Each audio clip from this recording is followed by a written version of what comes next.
So hello guys, kung bago ka pa lang, like, subscribe, comment, share at ilagay natin sa playlist guys. So instead na manonood lang ako ng video ng ginagawa ko, mag-share na lang ako ng kalaman, idea at wisdom na spiritual life and random topics in life 2025 to 2090.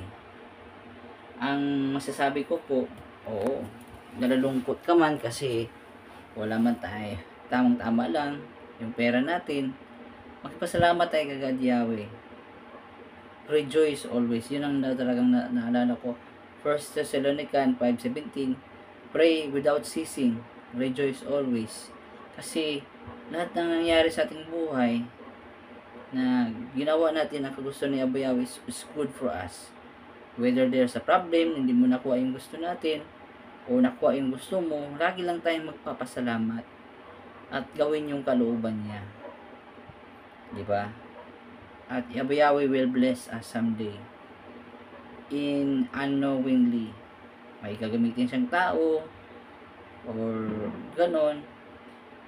Diyan lang talaga na Abba Yahweh gamitin mo ko sa maging instrumento. Diba? Yun ang pinakamaganda na sabihin natin sa Kanya. Use me as your instrument. Use me as your strength. Diba? Yun talaga yung power source natin na ganon. Pero papakita natin yung mga natin sa ating spiritual life. Yun talaga na being as communication as kang Abba Yahweh.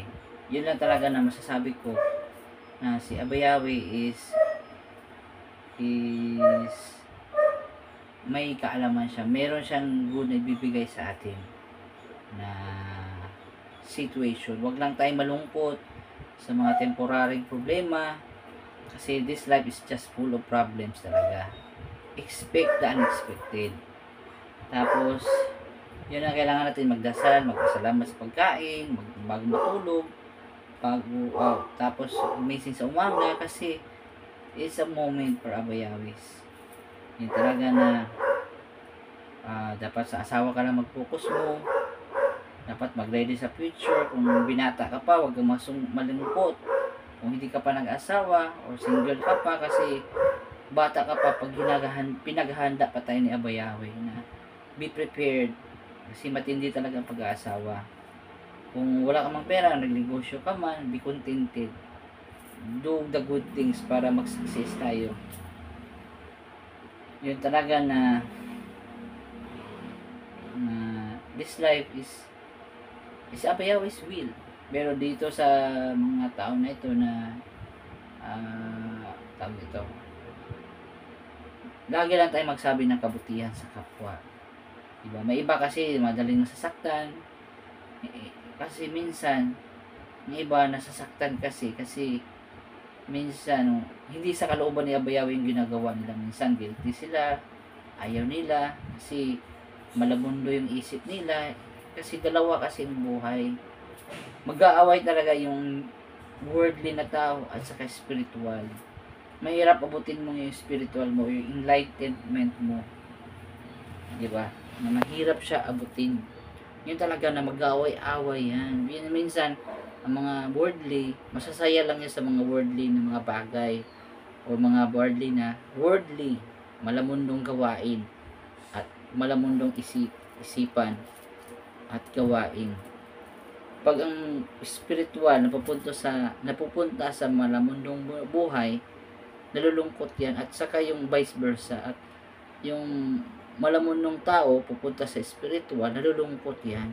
Alamin natin kung spiritual ba tayo or malamundong tao. Diba?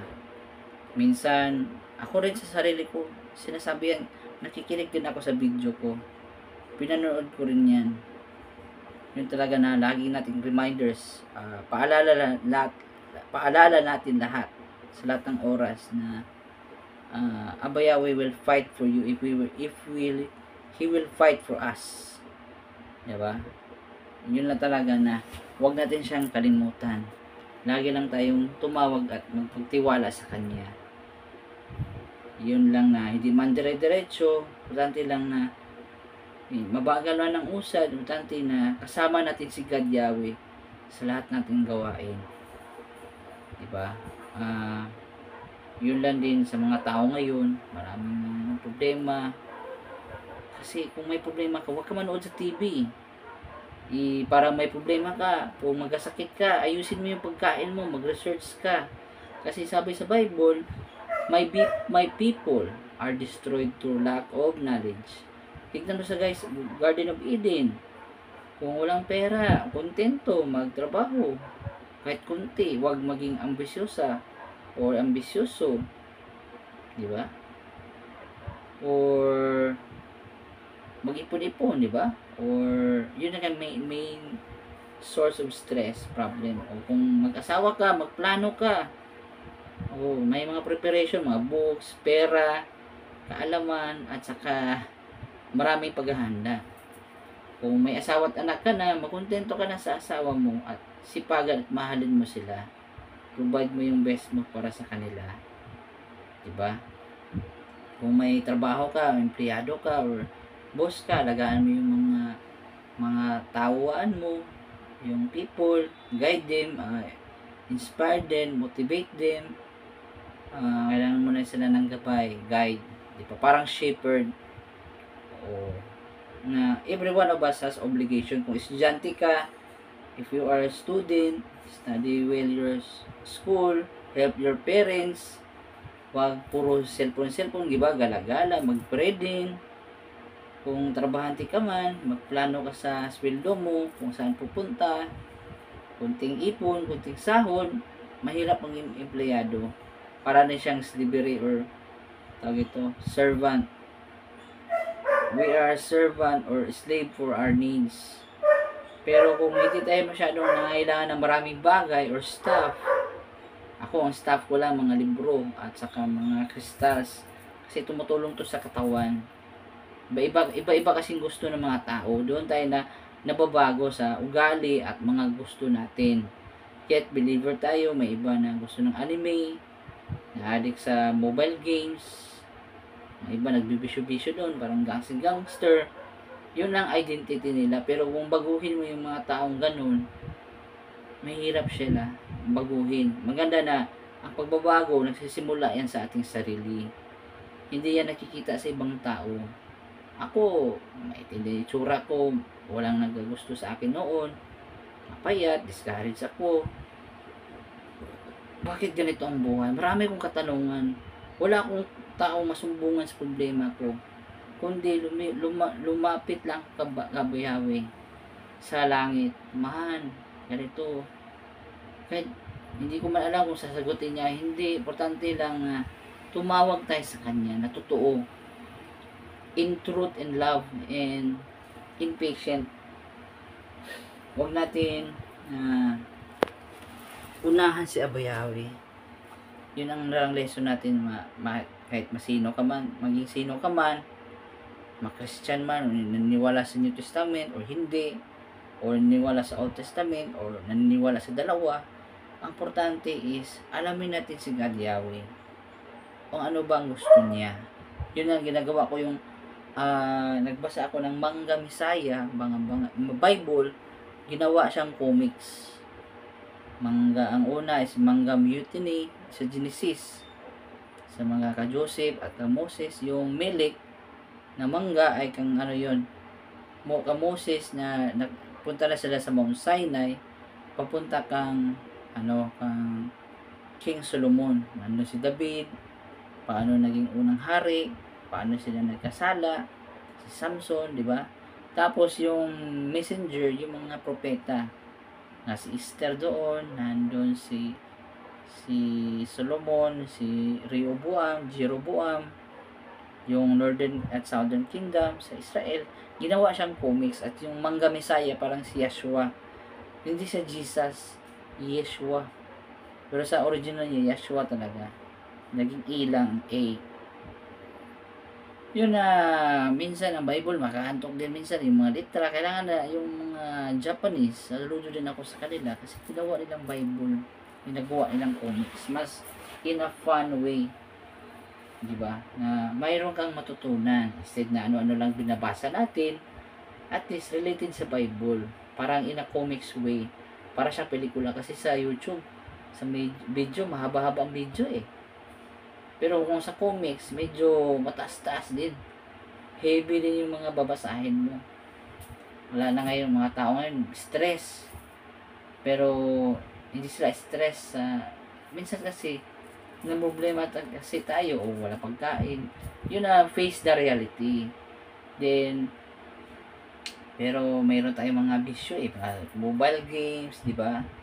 Minsan, yung sobrang addiction sa cellphone, hindi masyado nang bawas na konti na lang ang magdarasal ng tao, magbabasa, yung parang simple ba, simplified, puro cellphone na lang, puro games na lang, di ba, puro jowa na lang doon, hindi nagpaplano sa buhay, walang skill.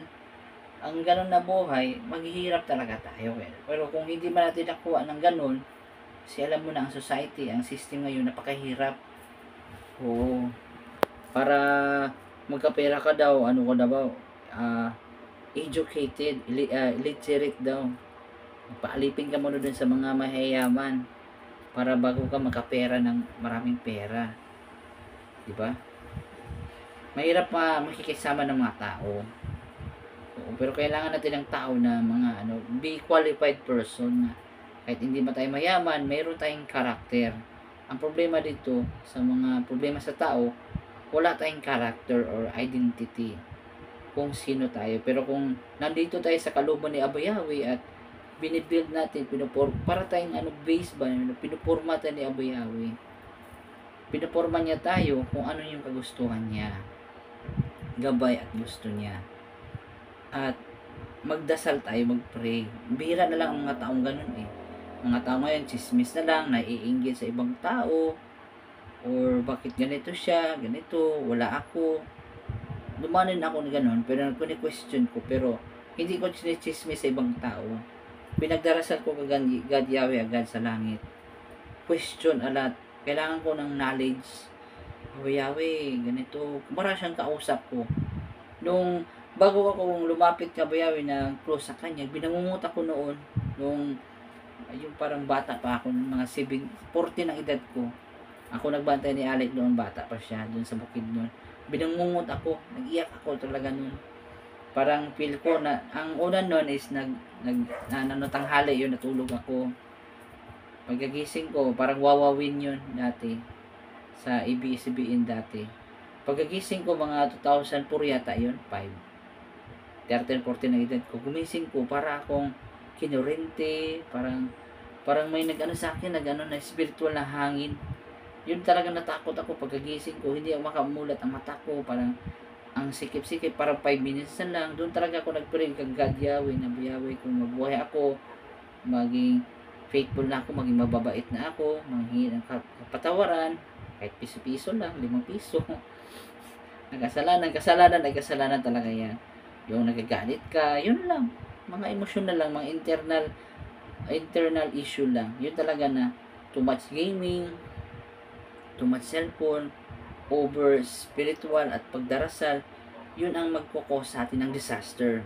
Pag hindi natin binibuild yung sarili nating character, maghihirap talaga tayo. Nasabi sa Proverbs na ang mga taong matalino, maglalab dito sa video ko.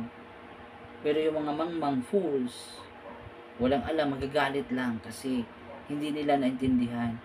They don't have the knowledge of Elohim. They have the knowledge of worldling buhay. Diba na kung problema sa government, na corruption, huwag mong isipin na ganun kasi lason yan sa utak mo. Yung mga pinanood ko sa social media, pinipili ko talaga yan. Hindi lahat nakikita natin totoo at nakakatulong sa iyo. Yun talagang piliin mo, mga praise and worship, makontento, mag-ipon, magsipag, mag-research. Diba, huwag mo isipin ang buhay kung may mga problem, part talaga yan sa buhay. Yun talaga na ang buhay na wala si God Yahweh, aanin mo ba yung marami kang pera, kayamanan, lupa, kung wala si God Yahweh sa buhay natin, parang disaster ang buhay natin, parang bagyo din. Kasi mali-mali ang gagawin natin, mali ang desisyon, wala na tayong time sa Kanya. Yun ang dahilan na-stress tayo na puro tayong pupunta sa mga problema. Kasi bakit? Kasi inuuna natin yung sariling kagustuhan natin. Hindi yung sariling kagustuhan ni God Yahweh. Yun lang ang masishare ko na personal experience ko na hindi man ako dumaan sa mga tinding problema, importante lang na alamin natin kung ano tayo, sino tayo. So, like, subscribe, comment, share, love you, peace, love you all. Please, love you all. Maraming salamat po, panonood. Thank you po.